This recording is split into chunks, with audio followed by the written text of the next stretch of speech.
आपण बघत आहात AKP न्यूज मराठी, आपला आवाज आपली ताकद। सबस्क्राइब करा, शेअर करा, लाईक करा। AKP news Marathi.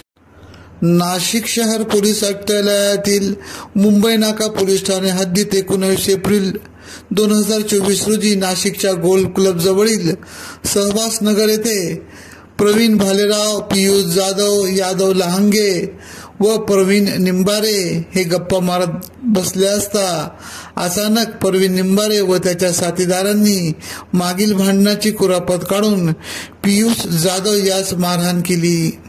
मारहाण करीत असताना डोक्यावर, छातीवर, शरीरावर धारदार शस्त्राने हल्ला केला व तेथून ते पळून गेले। पियुष जाधव याचा उपचार दरम्यान मृत्यू झाला। याबाबत मुंबई नाका पोलीस ठाण्यात हत्येचा गुन्हा दाखल होता। हत्या करणारा निलेश गीते हा 5 महिन्यांपासून फरार होता।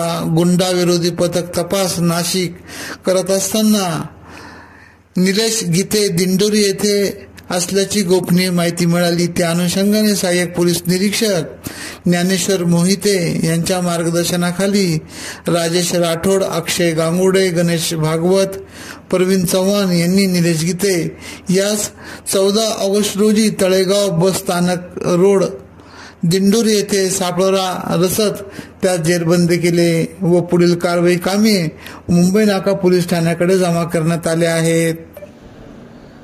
आगामी येणाऱ्या विधानसभा निवडणूक व तसेच सण उत्सव यामध्ये सतर्क गस्त करणे कामी व गुन्हेगार नियंत्रण ठेवण्यासाठी माननीय पोलीस आयुक्त श्री संदीप कर्णिक सर यांनी गुंडाविरोधी पथकास आदेशित केले होते। त्यानुसार आम्ही पेट्रोलिंग करत असताना गुंडाविरोधी पथकाचे पोलीस अंमलदार राजेश राठोड यांना माहिती मिळाली की मुंबई नाका पोलीस ठाणे येथील 128/2024 भादवी 302 या खुनाच्या गुन्ह्यातील पाहिजे आरोपी निलेश गीते हा दिंडोरी येथे त्याचे मित्रांना भेटण्यासाठी येणार आहे।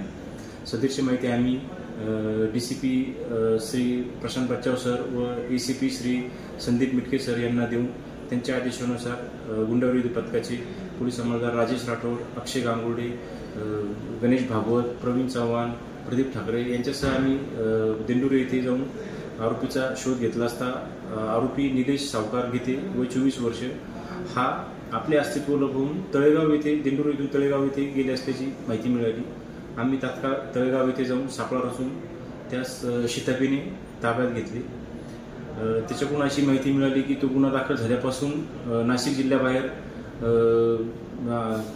औरंगाबाद, जळगाव या ठिकाणी आपले नातेवाईक व मित्रपरिवार यांच्याकडे फिरत होता। आज रोजी मित्रांकडे पैसे मागण्यासाठी दिंडोरी येथे आला होता। त्यास ताब्यात घेऊन पुढील तपासकामी मुंबई नाका पोलीस ठाणे यांच्या ताब्यात देण्यात आले।